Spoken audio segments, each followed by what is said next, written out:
ఇక్కడ క్వశ్చన్ చూడేది ఏది mid point చెప్తే ఇట్లా ఏది mid point the mid point of 3p, 4 and -2, q అయితే q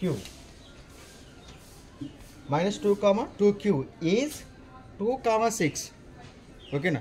ఏ రెండింటి యొక్క మిడ్ పాయింట్ 2, 6 చెప్పు. ఇగో ఈ రెండింటి పాయింట్స్ యొక్క మిడ్ పాయింట్ 2, 6 అన్నాడు.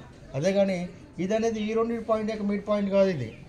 ఓకేనా, క్వశ్చన్స్ అయితే అర్థమైపోద్ది. The mid point of 3p, 4 and -2, 2q is 2, 6 అని ఇచ్చాడు. అంటే ఏంది ఇది ఏమవుతుంది, ఇది మిడ్ పాయింట్ అవుతుంది, ఇది పాయింట్ అవుతుంది. ఇది అంటే x1, y1, ఇది x2, y2 అవుతుంది. అంతేనా. ఫార్ములా సబ్స్టిట్యూట్ చేస్తే సరిపోద్ది కదా. మిడ్ పాయింట్ ఈ రెండు పాయింట్ యొక్క మిడ్ పాయింట్ ఫార్ములా ఇందాక చేసినట్టు విధంగా చేస్తే సరిపోద్ది. దాంట్లో మనం ఏం కనుక్కోవచ్చు, p, q కనుక్కోవచ్చు. p, q వస్తుంది. ఓకేనా. దాంట్లో p వాల్యూ సబ్స్టిట్యూట్ చేసుకోవచ్చు, ఇక్కడ q వాల్యూ సబ్స్టిట్యూట్ చేసుకుంటే వాడి యొక్క మొత్తం ఎంత అని చెప్పేసి అన్నాడు. అంతే కదా. సో మనకు తెలిసిన ఫార్ములా ఏంటి చెప్పండి. Mid point p of x, y is equal to m of mid point of x, y is equal to x1 plus x2/2, y1 plus y2/2. ఇదేనా formula, mid point formula. So therefore ఆ mid point ఏది ఇట్లా 2, 6 అనేది mid point. So therefore 2, 6 అనేది mid point. Get x1 plus x2/2 అంటే ఎంత, ఇది plus ఇది by 2నా, x1 x2 3p plus -2 కదా, ఇది -2/2, y1 అనేది ఎంత 4 ప్లస్ 2q/2. ఓకేనా. కరస్పాండింగ్ ఎలిమెంట్స్ ఈక్వల్ అవుతుంది కదా. సో దేర్ఫోర్ ఈ వాల్యూ దేనికి ఈక్వల్ అవుతుంది, ఈ వాల్యూ దేనికి ఈక్వల్ అవుతుంది.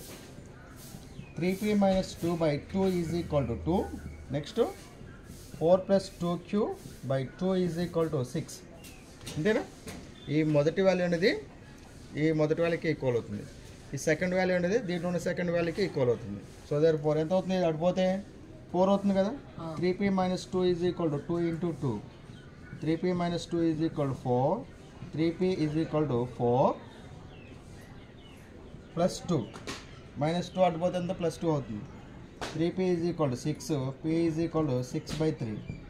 2 p వాల్యూ అంతే ఇక్కడ మనకి 2 వచ్చింది. ఇదంత ఇది 4 plus 2q is equal to 6 × 2. 4 plus 2q is equal to 12. 2q is equal to 12 - 4. 2q is equal to 8 కదా. q ఈజ్ ఈక్వల్ ఎంత 8/2 గెట్ 4. సో దేర్ మనకు కావాల్సిందేంటి, p ప్లస్ q కావాలట. p 2 q 4 get 6 answer. Option 2 is the correct answer. ఇంకా షార్ట్కట్లో చేసుకోవచ్చు ఏంది డైరెక్ట్గా. ఓకేనా. ఏం చేస్తాం, ఇది 4 అవుతుంది, ఇది అడిపోతే 6 అవుతుంది. 6/3 ఎంత 2 అవుతుంది. ఓకేనా. డైరెక్ట్గా చేస్తే ఇది అడిపోతే ఎంత అవుతుంది, ఇది 12 అవుతుంది. 12 - 4 ఎంత 8. 8/2 ఎంత 4. q వాల్యూ 4 అవుతుంది అనమాట. p ప్లస్ q వాల్యూ కనుక్కొని చెప్తున్నాం అండి. p value 2 + 4 = 6.